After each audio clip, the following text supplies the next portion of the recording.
ואני הנני מביא את המבול מים על הארץ לשחט כל בשר אשר בו רוח חיים מתחת השמיים. כל אשר בארץ יגווע.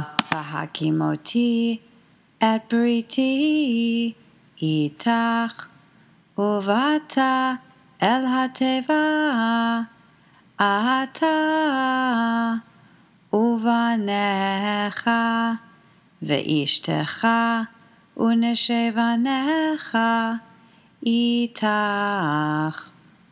ומכל החי, מכל בשר, שניים מכל, תביא אל התיבה להחיות איתך, זכר ונקבה יהיו.